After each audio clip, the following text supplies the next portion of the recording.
You know what those sounds mean? I'm hoofing it. And this is the Nate Cast. I'm the Nate who's casting Nate Chappell. So I'm hoofing it, walking downtown. It's a beautiful afternoon. And I'm headed to interview Jeremy Morris. He's a professor at UW-Madison. I'm meeting him at the library because I thought it would make me seem smart. He's got a project that I think is the PODCASTRE project, but it's spelled R-E instead of E-R at the end. E-R, but it might be called PODCASTRE. I guess I'm not sure. I guess we'll find out, won't we? Regular listeners of the podcast will know that I don't usually do interviews like this. I usually just talk to the cats and Viv. Sometimes Johnny, sometimes Finn, but even that's over a Skype connection.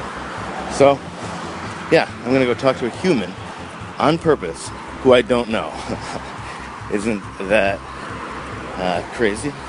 And irregular listeners of the show, well, you should just get more fiber in your diet. And that's today's Snack Chat. Snack Chat, the best app about snacks. Chomp chomp. Okay, so his project is called PODCASTRE, maybe? Or Podcaster. What he's doing is he's archiving old podcasts, for prosperity. For posterity or something. We're going to talk to him about that. I think that might take up the whole show. I mean, if it doesn't, I'm probably not going to leave this part in. I would probably just excise that. So here we go. I'm going to keep walking. I'm a little behind schedule. I don't think Google Maps figured in my love of garage sales with their time estimate. And here we go. This is the sound of some drums. Following that, I'll be sitting. I'll be speaking to Jeremy Morris. The interview is officially beginning. That's how I start all interviews. I guess it makes sense. Like that seems like a good way to open it up. Right, because it really conveys what I'm doing. Yeah. It's clear, concise. I probably shouldn't follow it up with all this talk about it afterwards. Because it makes it less concise. Because then there's like a really long intro, right? Really long intro. Like we could spend the entire. We get to talk about this for hours. Doing the intro. I don't have anything to do tonight. Okay, so I'm here with Jeremy Morris, Professor Jeremy Morris. Do you like to go by Professor Jeremy Morris? Oh, sure. Uh-huh. Yeah, why not? Professor Jeremy Morris at UW-Madison. I want to get a little background on you and let our listeners get to know you a little bit, but in the interest of time, I've just compiled a list of questions that I think will be a shortcut to that. First, where did you grow up? I grew up in Fredericton, New Brunswick. So you are starting further back than I thought you would have. Just for this one, don't get excited. Okay. Fredericton, New Brunswick is up in Canada, on the east coast of Canada. And I did most of my schooling up there. I moved here in 2012 to Madison to start at the university as a prof in Department of Communication Arts. Okay. Next, what was your favorite TV show when you were 12? Oh, man. That's a good question. Thanks. How am I going to remember that, It's probably some kind of cartoon, probably Teenage Mutant Ninja Turtles, maybe? It's strong. I seem to be remembered liking that. I can't guarantee it was the age, though, Sure. Well, I won't hold you. We're not gonna fact check. Can you fact check? No. That'd be great. Well, we do have a time machine that we just use for that. There's probably other uses for that. Now that I think about it. But to go back and check. Just to fact check people's claims about their favorite television shows. Mine was Quantum Leap for anyone. Okay. If you could only wear one shoe or one pair of shoes forever, what pair would it be? I feel like this is hard. Like, I grew up in Canada. I mean, we're in Wisconsin. I'm used to snow. You know what I mean? Like, I feel like you need something that's going to be versatile. That's true. Like, I'd love to say sandals, but that's not going to work. Yeah, I don't know. I'd probably go with some kind of now I just got this new pair of runners. This is kind of what I would probably do, like a little stylish runner that's not like a sneaker, but could still stand up to like a bit of weather. Sure. And still, you could maybe go to the club in these. I don't know. I think you could around here. Yeah. We're not in Paris. I don't know. We're in the Paris of the Midwest, aren't we? Yeah, I think so. That's what they call it. That's a good answer. What's your favorite candy? Oh, probably the Sour Patch Kids. Mess up your mouth a little bit. Yep. Yeah, you got to be devoted. No pain, no gain. If you were filling out an application and there was a field that said secret skills, what would you have to enter?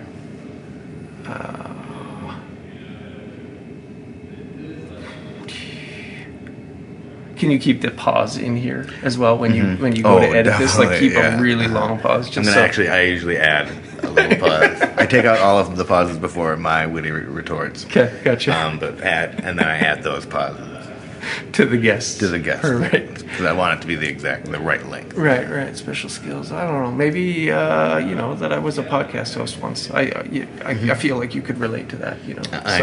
Okay. So maybe I'd say that was the thing, like that I had the devotion and the dedication to just do this thing week after week. Yeah, that's got to count for something, doesn't it? No matter what. A wall, yeah. Right. No matter how many people are listening or how few people are listening. I can catch olives in my mouth if I throw them up. Okay. See, this is I asked you if I should prep anything. Yeah. These are the kinds of questions you should have sent me. I probably should have, but unfortunately I did not write them until this morning. Okay, finally, this is for my binary listeners. 1 or 0? Ooh. I'm going to take an extra long pause on this one too, just because, you don't want to guess wrong. One. You don't want to go wrong on this one. It's a real pass-fail situation. Yeah, right. Is the interview going to stop if I get it wrong? No. I'll go with 0. That's correct. Your opinion is correct. Okay. So I think we've gotten to know you really, really well. I think that covers most of it. All of us are best friends now. Yep. And let's talk about what you're working on, the project you're working on. What's it called? It's called PODCASTRE. And that's RE, is that correct? It's Podcast RE. Podcaster ER, the website was taken. Yeah. So I had to do a little bit of academic ninjutsu to make it work. Podcaster is how I pronounce it. It's spelled podcast-re. It's short for podcast research. Oh, okay.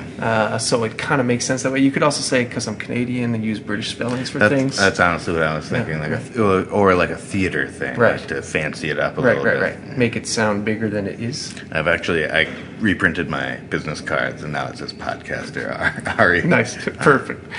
Some people have also read it as French, because they knew I came from Montreal, so they thought I maybe spoke some French, so they thought Podcastre, which might give it a bit of class too. Oh, sure.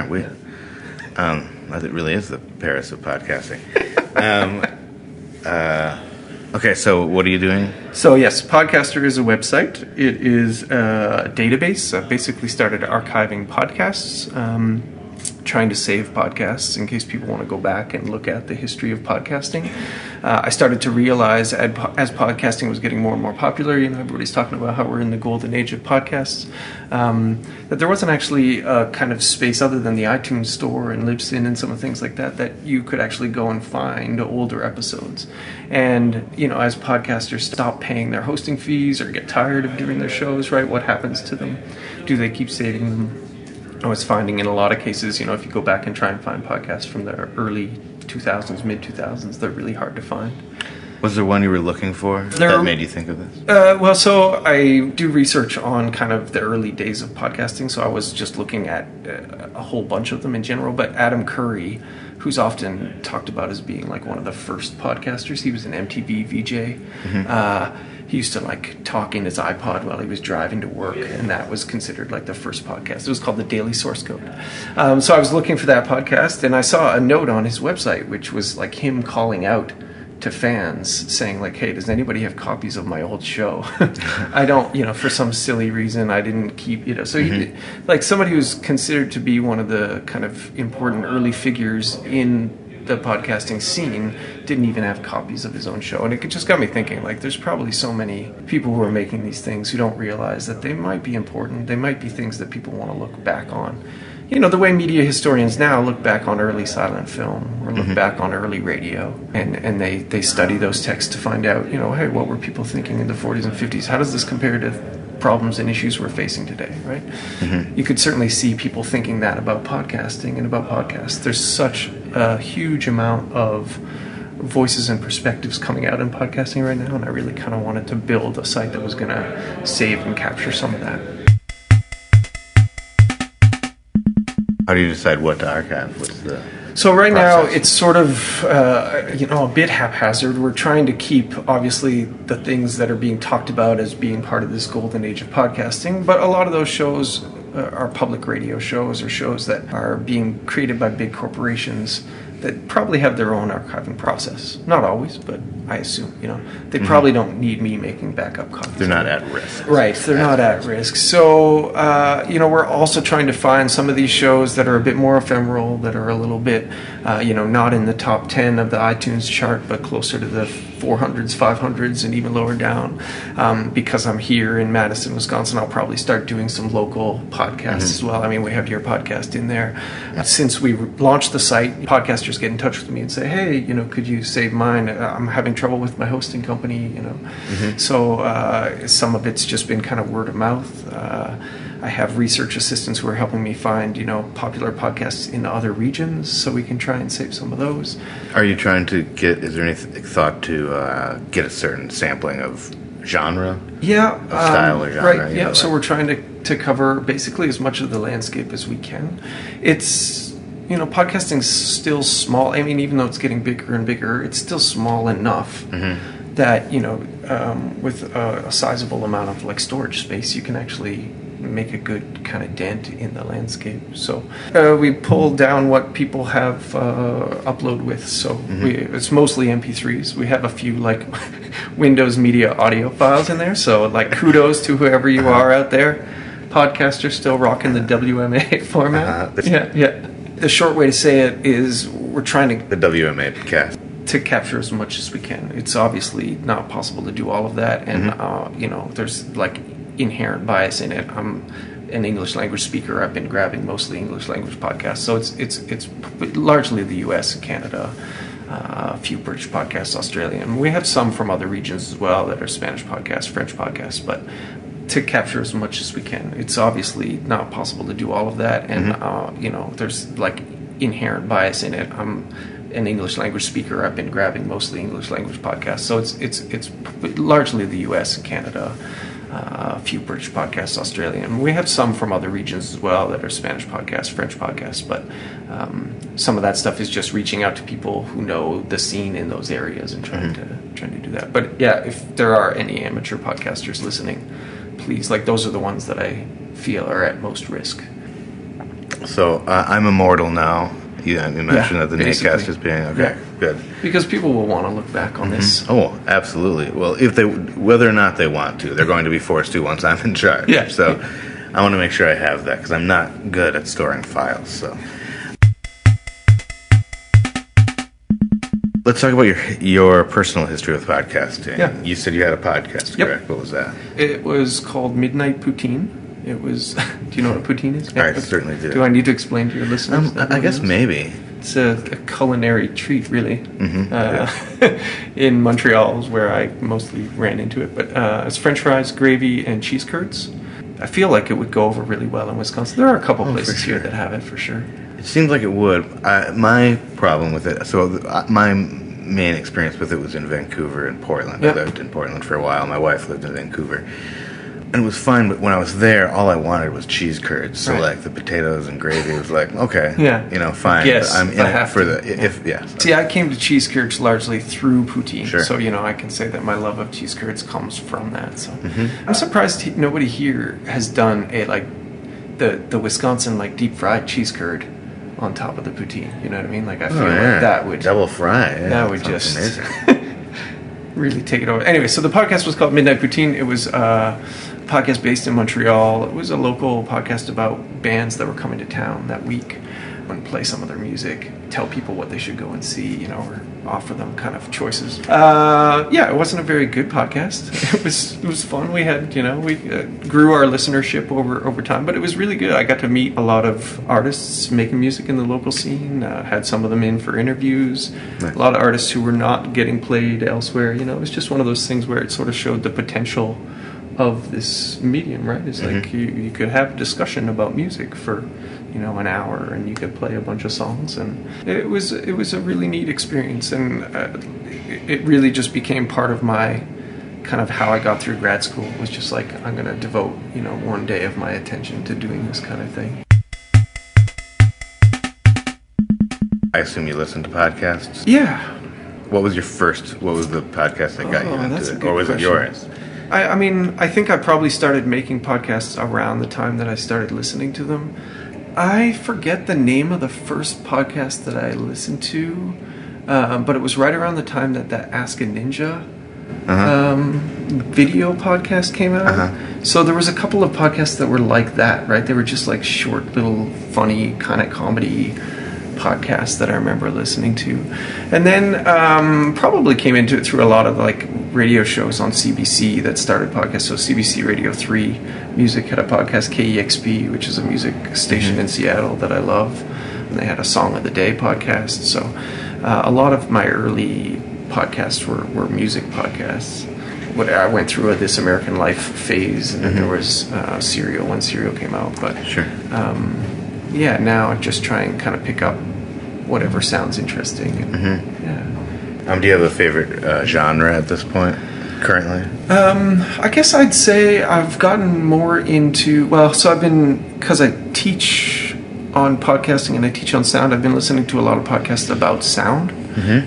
So there's a podcast called Reasonably Sound, which is a really interesting and good one. Another podcast called 20,000 Hertz, which I'm a fan. Is kind of fun. And I've just started getting into like audio fiction. So a podcast called Archive 81, Homecoming, some of those kind of fictional podcasts, which I never assumed I would like. I guess the one that I always recommend to people, there's a podcast called How to Be a Girl, which is about a mom raising a transgender kid. And there's just something about the way that it's made, the way it uses audio clips of the child. I'm a parent, so the like parenting issues that come up, there's something about the podcast that it's really just changed the way that I think about parenting, the way that I think about listening. It's just a wonderful experience. Speaking of listening, what was it called again? How to Be a Girl. How to Be a Girl. Okay. Well, I guess I'll have it. I'll have it. You had it for posterity in there. Exactly. How do you think that like advertising and financial models, the economics of podcasting? How do you think that's affecting things, and where do you think that's going to go? And also, how excited are you about the show Alex Inc.? Oh, do you know what I'm talking about? I don't. Should I? Alex Bloomberg, is that his name? From Gimlet? Yeah. Media? Yeah. It's a show. It's the sitcom about him and Gimlet, basically, starring Zach Braff. Oh yeah. So I do know this is the like startup turned into a TV show. Yes. Yeah. No, I'm interested to see what that looks like. I mean, there's a bunch of podcasts that are being turned into TV shows, so I kind of think it's interesting that podcasting is becoming this like testing ground for other media, whether it's books or whether it's TV. So part of the reason I actually started this was a bit of a worry that as the industry becomes more commercialized, it's not going to be the same kind of landscape where everything's available and everything's free, right? I'm sort of worried that a lot of things were going to be going behind paywalls and that there's going to be exclusive content that's like just on Audible, so you have to be a subscriber there, or just on Spotify, so you have to be a subscriber there. So part of the drive for the database was, if people wanted to research these things and they become like these commercial proprietary databases that you can't access, how do you get access to those texts? Now, on the other hand, like I totally understand the point of view of podcasters who like want to make a living making podcasts and don't necessarily want to be on Apple for free all the time everywhere, right? So I feel like these things are kind of in tension, right? Like I want to see the industry grow up and be a vibrant and like competitive place. I'm not necessarily sure that means that you need to like charge people for podcasts, but I also like have this deep worry that as it becomes more commercialized, that it's going to be harder and harder to access some of these things. I think you're seeing, the economic stuff play out. Mostly you mentioned advertising. So, I think we're seeing that in the kinds of ads that people are running and in the ways in which people are trying to figure out different models for like, oh, what can I sell along with this, right? Like, will people come to a live tour if we did this around and we did live shows? So I think you're seeing a lot of like innovative ways in which people are thinking, oh, like how can this complement other things that I'm doing? And I don't know, I mean, like you'd be an interesting person to talk to about this because you obviously have your like kind of internet video channel, and like the podcast seems to be like just like part of your brand, right? But I think a lot of podcasters are thinking about that, or a lot of people getting into podcasting are saying like, what does this add to the other things that I'm offering? Right? Yeah, I'm interested to see where it goes, because then there's like Radiotopia and Max Fun that are listener funded, donor funded. That's what I mean. I guess I don't have an end to that sentence. No, I mean, I think the Patreon model, I mean, I didn't mention it, so I'm glad you did. But, like, the Patreon sort of put up a page here, go donate if you like this thing. I mean, that's, going to be a useful way for people to kind of build an audience to see how much impact their show is having. Do you think we're going to see more branded podcasts? I think companies are still unsure. Yeah, I think you'll see some people trying some things, and there'll be some interesting stuff, whether it's like the message from GE, where it's very loosely branded, or whether you see like what Gimlet's been developing, like they have a whole kind of wing of their business now that's devoted to branded content. That's like, hey, we're going to do a whole podcast that's sponsored by this company, and they have very clear motives with it. So I think you're going to see a bit of that, but it's still a small enough space that people are unsure, and it's like hard to measure. I'm less worried about like, is it a bad thing? Is it a good thing? It's more, I'm interested in what that's going to do to the industry over time. And as a researcher, like I'm just trying to track some of that stuff. I worry. My worry is always just about like, hey, let's keep this thing as diverse and like let's all the potentials that this thing has. Can we possibly make sure that we keep that going, whatever the industry structure ends up being? But that's not usually how media industries work, right? Like they consolidate and they get narrower. Right. Are there any podcasts that you've checked out for the possibility of archiving and then just been like, no, I don't think yeah, so. You don't make the cut. No, I haven't had to do that yet. That's good. Yeah. Should I go back and listen to some of your older episodes? Yeah, maybe. There's one really offensive one in there. I'm not going to say which one. Yeah, it's just your ploy to get me to listen to all. Exactly. I actually interview every potential listener and plant some sort of seed that I've said something in some. Okay. You can actually go and listen to a lot of podcasts, just like stream them live, and people aren't relying on RSS as much, which means it's harder for me to bring it into the database and save it. It's harder for you to find. Yeah, harder to find, but harder to keep track of, right? Because the thing that my system does is basically goes out like your iTunes or your podcast app, and it just like brings in whatever we subscribe to. So. Most of the stuff is this website that's based on like Python scripts.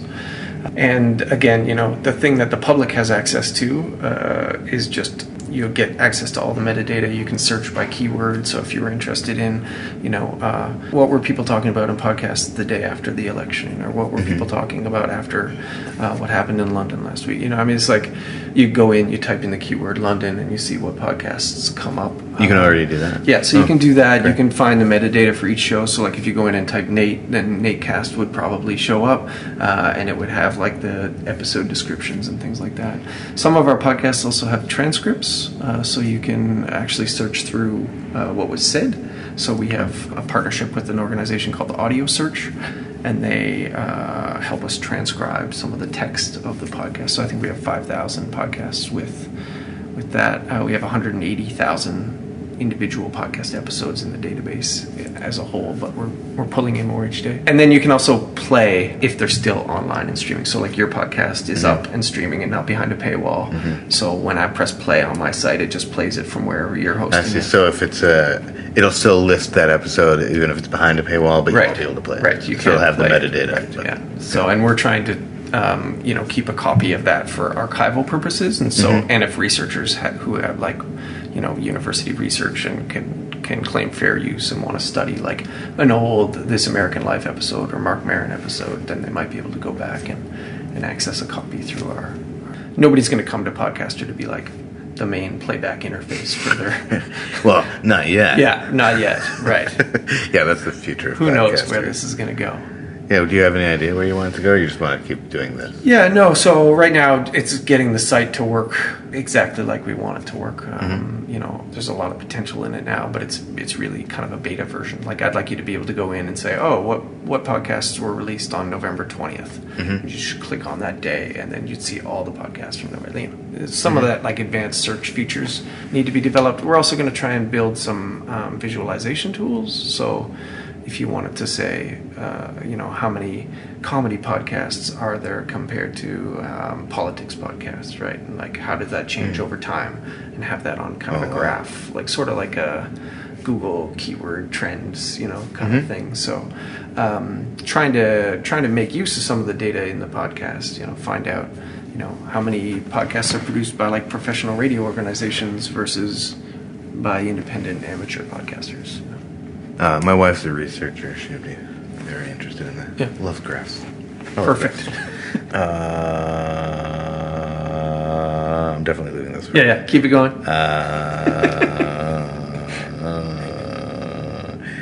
Okay, I think. Oh, my last question was going to just be, if you had to sum yourself up in a podcast description, if you were a podcast and you had to sum yourself up, I'm sure you've written some podcast descriptions. Oh man. Come on, this is another one of those questions you gotta like prep me with so I can have something. This is a gotcha. This is gotcha. This is podcasting. Total gotcha podcasting. Look at this chump head. Nothing to say. You know what? That'd be my description then, just an ellipsis, like 3 dots. Oh, mysterious. Yeah. I like it. Yeah. Podcast chump. ... And then it's like, champ? Question mark? Or champ? Okay, well, I think that's all we have for you today, Jeremy. It was really good to talk to you. Yes, you too. Thank you so much. Can you say the Natecast will live forever on 3? Ready? Yeah. 1, 2, 3. The Natecast will live forever. Oh. Yeah, that was not implied. implied. Okay, over to you, Nate. What a nice young man, as my dad would say. I am recording this on Father's Day. Happy Father's Day to my dad. And all dads out there. And everyone who has a dad. Or had a dad. I don't want to be... Oh, man. I'm really blowing this. Anyway, I guess what I'm trying to say is thanks, Jeremy Morris, for being on the show. Professor Jeremy Morris. I found out, since I recorded the interview, that he is actually a doctor as well. So he's Dr. Professor Jeremy Morris. It was great to talk to him about one of my favorite things, podcasts. And apparently, one of his favorite things also. Because otherwise, if it wasn't, I don't know what he's really wasting a lot of time on something he doesn't care for. So yes, the Natecast is now immortalized. I am Nate Chappell. I'm immortal. And if you have a podcast, or have a favorite podcast that isn't a big mainstream sort of podcast that you want to have chewed up by this machine and archived, preserved for future historians, get a hold of Jeremy Morris via electronic mail. It's jwmorris2 at whisk.edu. That's JWM as in Morris, ORRIS as in snake, 2 at WISC.edu, which does suggest that there are more than one J.W. Morrises at the university. So we're going to interview the other J.W. Morris on a future episode. Who knows how long in the future. I hope we have jetpacks by then. And check out Jeremy's website. And check out the Podcaster website. It's Podcaster, that's PODCASTRE, like podcast research, remember? That's how you remember it. .org. Or .com, turns out, redirects. So whichever you feel like doing, it's up to you. Okay? But you're going to end up on the org, so you might as well just go there. Also, big thanks to Tyler Ensrud for always letting me use all of his music. He's Tyler Ensrud on SoundCloud. That's TYLER as in pirate, space ENSRUDE as in elephant. Look for him. He's giving away his music, guys. You should listen to it. It's my favorite. Our theme song is Freedom Flavors Hey, live your life. Do whatever you want. Review us if you want. Don't if you want. Get in touch if you want to. We're at WolfOutTV on Twitter and Instagram and all over this web we call worldwide. Guys, that's been an interview. I'm a big boy now. I'm a serious journalist, so I should come up with a sign-off like, I'm Nate Chappell, and I hope you're happy.